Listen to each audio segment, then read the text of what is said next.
para putra Pandhawa kaya gathah pinten.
Sebo obrokan busana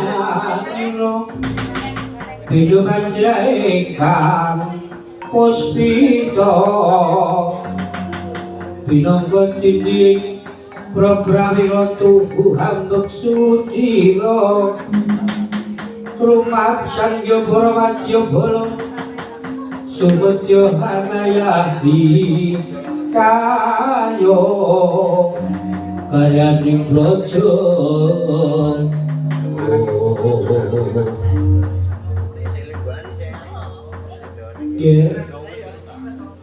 Dadung kaca wonten pengendika dawuh Wa Prabu Antarja Antasena wonten pengendika dawuh Wa Prabu apa waireng tekaku ngawi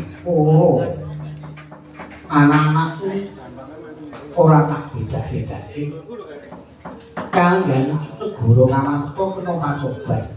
Nggih. Pacoban iki gawe peterking swasana ora tentreming para kadang. Nggih. Bab menapa ora Prabu. Dadi ngene kan kok tak upamake pusaka Ngamarta Jamus Limasada wis kok penemumu pusaka kanggo gawe apa? Sak ngertos kula pusaka Ngamarta Jamus Limasada kok kagem pepayung negari Ngamarta. Iya bener. Kausanan iki pusaka diboyong marang sing ngakune Prabu Lokayanti kok kanggo tentreming negara atasane. Nggih. Sampun dipun tebak wis direbut. Mula ora tega rasaku najan to Yayi Puntadewa sing parengake pusaka mau aku sing ora trima. Lajeng kesanipun ngene.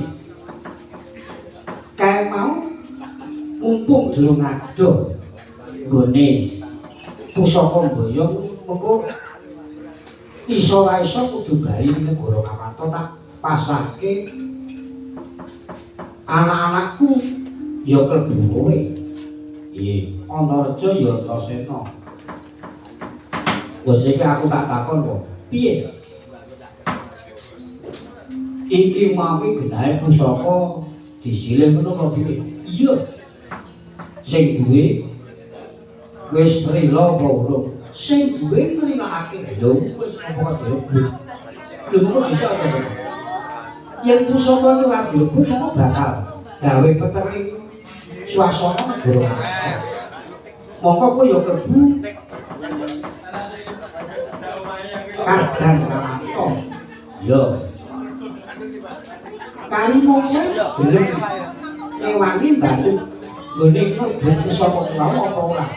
Ngono ora.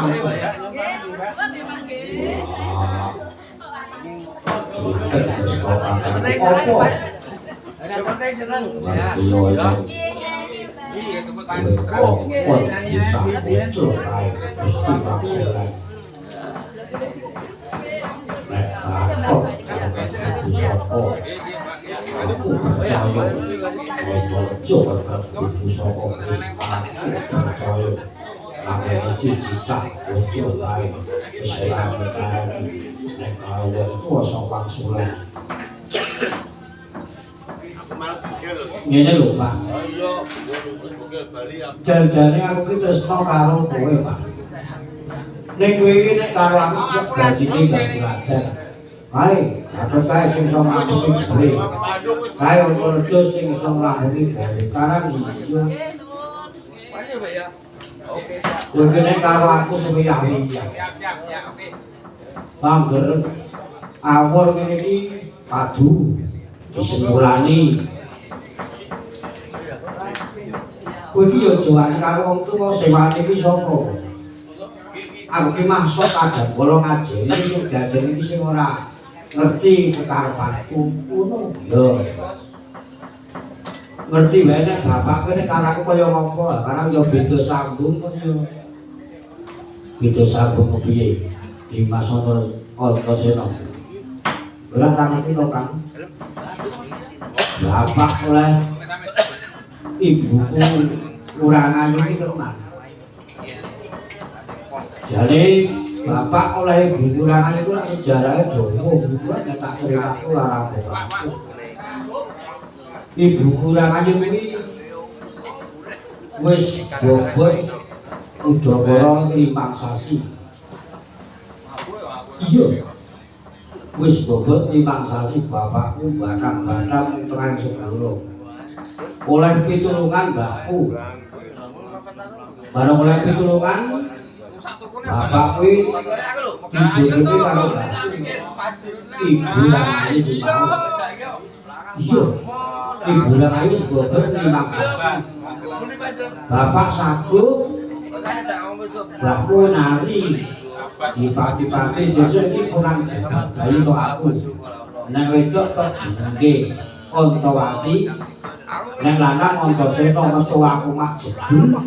Jur dijenenge Antasena. Kowe kuwi iya. Wah. Wong kok ngerti sejarah. Ngerti wae wong kowe lair aku jago.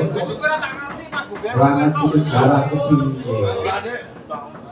Ya saiki begini, aku ora tembung bang sini bang kadang.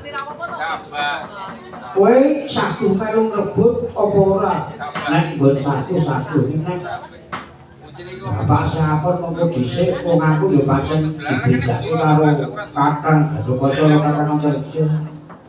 Sing dalem-malem bono iki Gathot.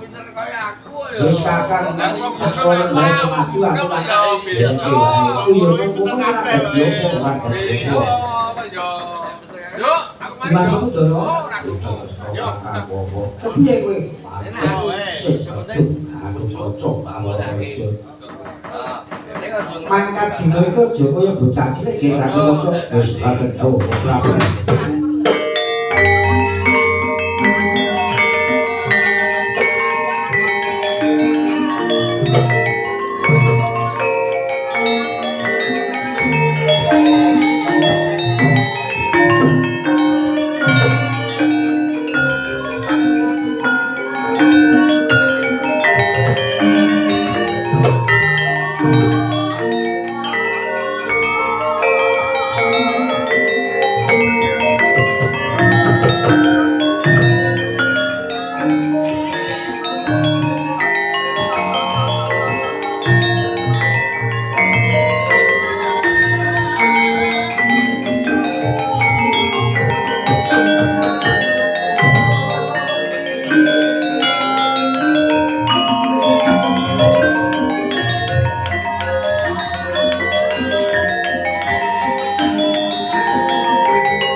Rudas rumah bangga Pakyut ganti Nomau yang Iro wang Oh Turung adoh laguku Iki ketemu satrio mendelep pripati Sopo ngaku, sopo jenengmu Wetakon karo aku Yo Balik takon Sopo kan dadi jenengmu Babu Durung mangsuli ganti takon Yo Mangerti yo Aku Prabu Lopoyanti Sekolah gula atas saya Wes sopo ora ana jeneng dicebong kasih Raden Gatotkaca Raden Gatotkaca ya Bambang Tetuko Adiyat Mojowa jenenge telu Kaca Tegoro wah malah papat Gatotkaca ngono baran teko karepamu mapake gunung laku ono wigati apa matur yen kudune sing takon aku urung mongso ngerti jatine barang aku tak trawang saka Dirgantara sak jagah noleh Pusaka ngamarta bali ora lho kowe ngerti yen sing bayar pusaka kuwi aku ngerti pancen wis bayar pusaka kanggo tetep atasane kowe diutus sapa Prabu Antaswara sing ngutus aku ora perlu takon bab pusaka lamun pusaka wis diparingake aku wis rino lega sing keparing maringake mau lamun kowe wani ngrebut pusaka Jawus Krima Soto wah jaluk mati kowe Gatotkaca lho wani dening aku dening apa bikin sing ora sumirwan gamu ketika kroso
kula wonten pangandika Dewaji. Kowe ngerti ora, Gop? Halangan iki tak anggap bejo ya ya, cilaka ya ya. Lho kok iso kok saged? Tegese piye, Kang? Tegese iki ya nampa bejo ning ana cilakane. Niku cilakane nggih napa? Bejane sik. Bejane nggih napa? Bejane aku bisa kelakon boyo pusaka Kamarta. Lah. Elok kuwi. Yen cilakane aku ketemu satria loro. Ora ngerti sangan bang dumadi ngaku yen jenenge Gatotkaca.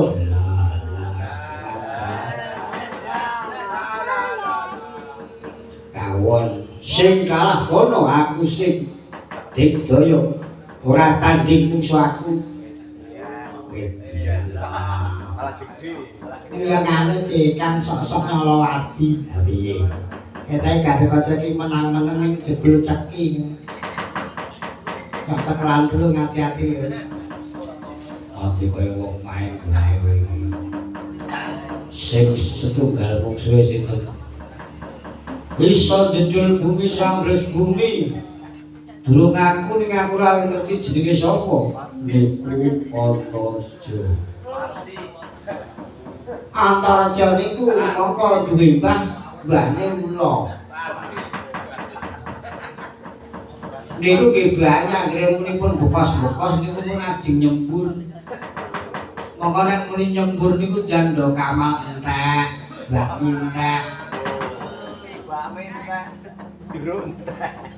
Jeruk ya entek mongko jeruke ciri-ciri lembut kae. Namun satya ming loro kuwi. Sujune aku imbang kadigdayane. Wah, mongko kondange Gatotkaca iki jaremu Sekti Mandraguna otot kawat balung wesi. Nggih. Pancen nggih iki niku nek Gatotkaca niku otot kawat balung wesi. Nek niki wau balunge blok.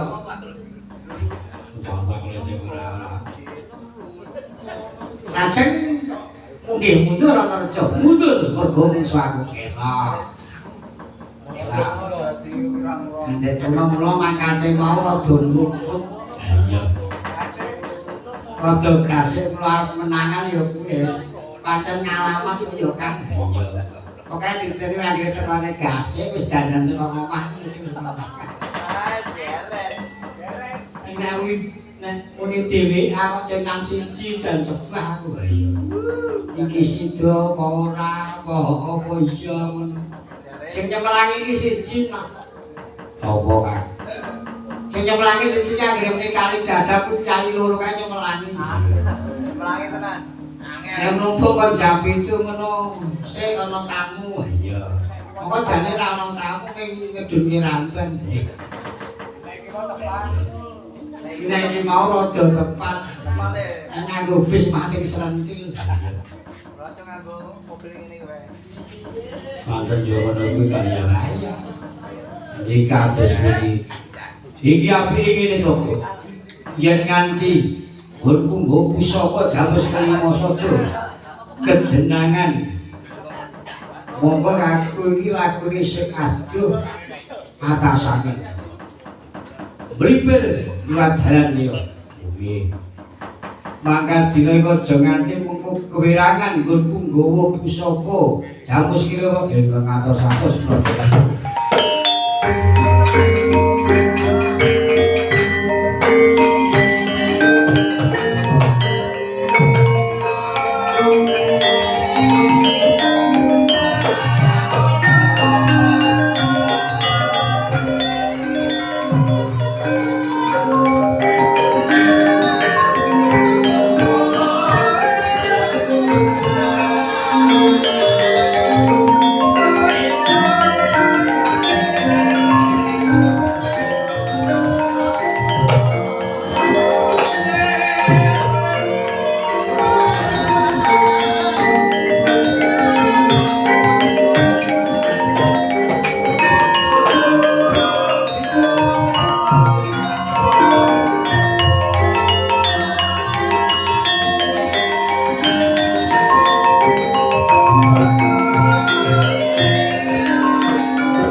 kok nek gumun. Gaduh kocok. Iya, Kulawa. Lah kok ting bicu ting penyonyo kuwi mau saka budaya ndi? Iya, kula tansah Daging dipun ngendikaken wa Prabu menika wau.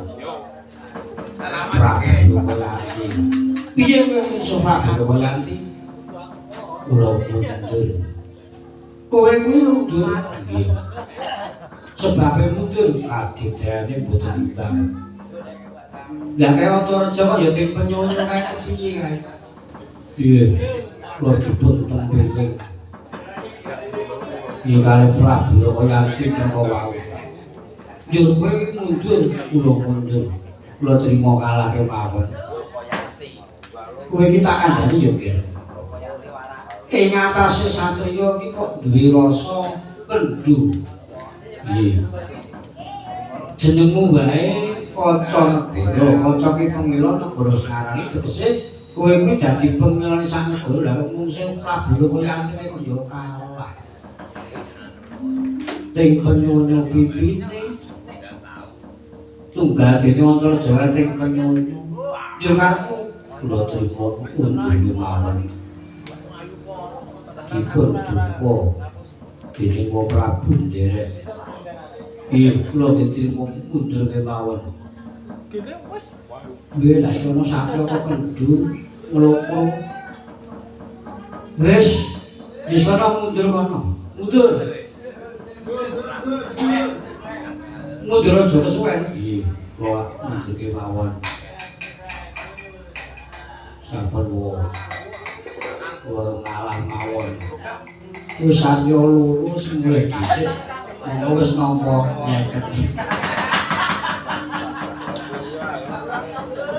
Wis lah janji. Iki sing urung maju ming Antasena.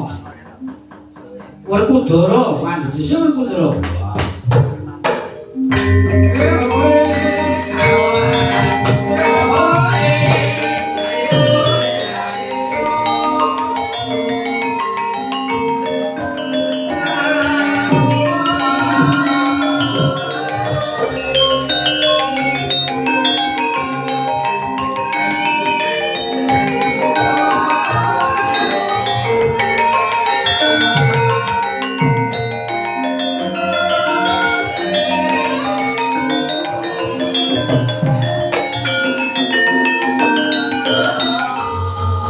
Rinduman ora-oran Lagi baju kumaku konso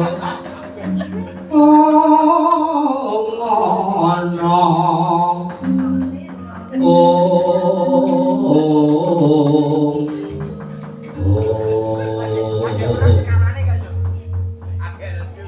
Dimas Werkudara Dledeng Kresna kakangku iki kene aku tak walopo karo kowe ning aja dadi atimu yo matur ing sing apik iki mau kepeksa negara Kamarta lak kelangan pusaka yo monggo pusaka Jamus Ngrima Sada Gatotkaca sing tok dama-dama kon maju nyatane mundur ora iso ngebut pusaka. Iya. Antareja ya mundur. Wah, Antareja ya mundur. Mundur ya kalah. Kalah piro? Kadidayane ora imbang. Antareja kalah. Mundur kula. Mundur. Ping kurang siji anak sing kok ora cocok ya kuwi Antasena. Kira-kira kepiye? Wah. Antasena sing akon kuwi aku siji. Sebabe wis isin. Lah kula sene omong hati-hati wong tuwa. Aja sok nyentulani anak najan to walon. Ning ora disentulani gak kanto aku anak sing tenan. Iya. Bareng saiki Antasena sing maju ora rumangsa isin. Iya. Mengko sakon aku ning kowe ning mburiku. Oh iya. Aku ora omong ora caturan. Ora aku sing omong aku wis. Antasena kudu maju ngrebut pusaka. Tak dereke kok.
Manggar sesumbar Itu bocah bumi gonceng Kumaluto kuntur kato Geroreh goro-goro Bino belah gunung manggut-manggut Oh Antasena bocah bagus Bocah pinter bocah lain batin ngajeni karo wong tuwa ngalem iki ning arep kongkon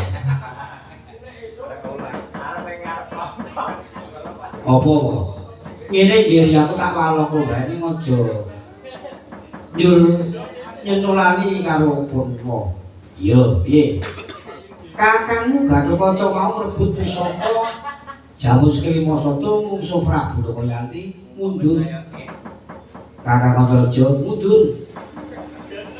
Kae, jakrengane kon maju wae. Wah. Nek aku luput jaluk pangapura Antasena. Sesuk meneh nek omong ki ora sok nyentulani anak ngono. Nek omong diati-ati saiki jaluk tulung. Saiki ngene wae apik-apikan aten. Piye? Nek umpama sing njaluk tulung bapak aku sagu. Nek sing njaluk tulung ki Siwa aku sagu. Iki sapa bloko wae. Wah, sing njaluk tulung jeritet Kresna kakangku. Iya, pancen bener sing njaluk tulung aku. Mengko yen kanthi pusaka wis ngrebut dilalah sing ngrebut kuwi kok kowe ngira tanganmu. Kowe njaluk apa tak turuti. Iki sing ngucap kowe lho. Engko nek kanthi tak rebut nyatane Kakang Gatotkaca mundur. Kakang Antareja ya mundur. Nek pancen ngono sakon Siwa tak lakoni kok. Iya. Banjur saiki kan pusaka tak rebute kowe lungguh sak kepenake. Ya sing ati-ati nggih Antasena ya sing padha sak.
Wonten pangandika dawuh kowe aja metu saka gimbulan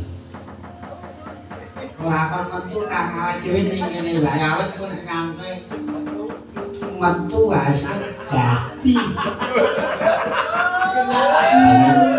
Aku ya sebelang piye ora nganti ngupacara dudian tetenge sing kena aku kok sing gedhe kok aku iso ndelek ning ngisarmu. Iya. Kowe dhewe kok ora cerita dhewe-dhewe. Tonggo, Gun. Iki men ora kawistara nggonku boyong pusaka. Iki ning mustaka ora bakal ana wong ngerti. Nggih. Pancen sampeyan iku digdaya kok. Ing atase raja telukan iki kula pati-pati sampeyan boyong pusaka. Wah, mboten ana. Ora ngira ya Kang ning pusaka iki jebul wis iso diboyong. Iya, wah napa ganjaran kok Kang? Iya, pokoke dibagi loro lha ya. Nyonaket, Bu. Mula kan-kan iki tenan. Yes. Awak dhewe iso melu napa? Iya. Kajarito. Pusaka dipun jalan Raden Antasena Candrak.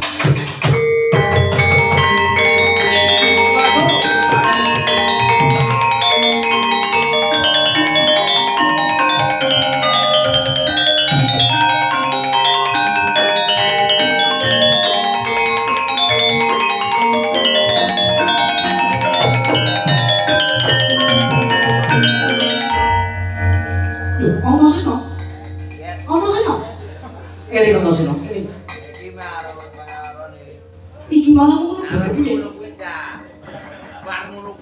Iki malah ngono betul. Durung sawetara suwe kowe iso kerbu saka. Bocah bagus, bocah bagus. Aku tak takon nek ngrebut kepiye. Kowe garang kok bayi.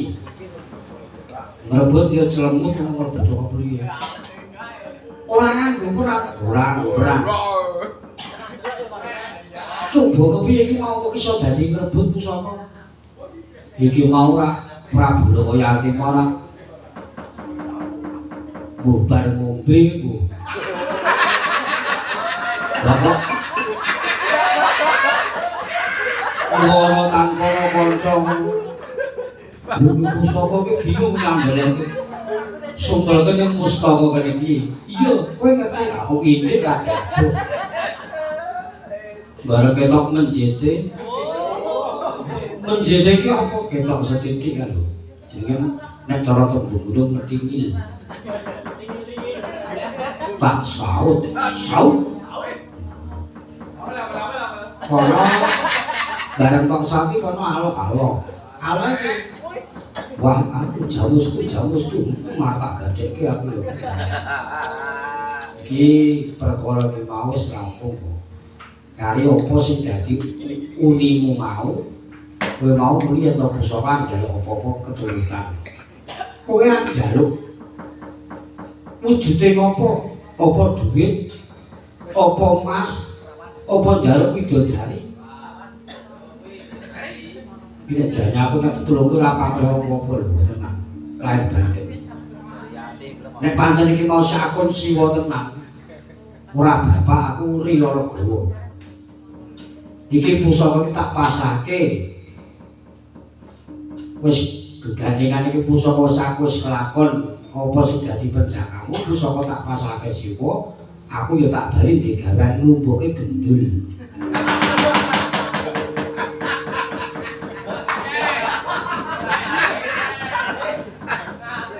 Besasing monggo-monggo yen nganti gendul ora dilumpuhke nilakane iki mungkin. Ya iya, wis sing gedhe pangapuramu ya Antasena ya ora dadi apa pancen lungti-lungti apik. Pasrahke kowe ya iki pusaka mangsa bodho aku tak ngrampunge gaweanku sing ati-ati nggih Antasena.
Setinon langing pamyat busana maneka warna rengking kencana retna bra panggetira layu kumitin sitrang pandres ing maruta serna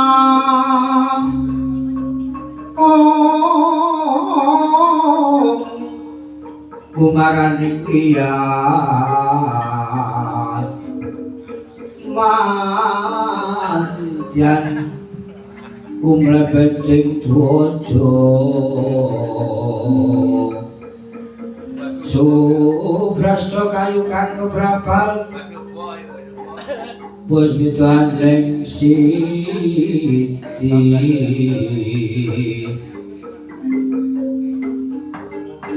ron mawur katyupe angin kukila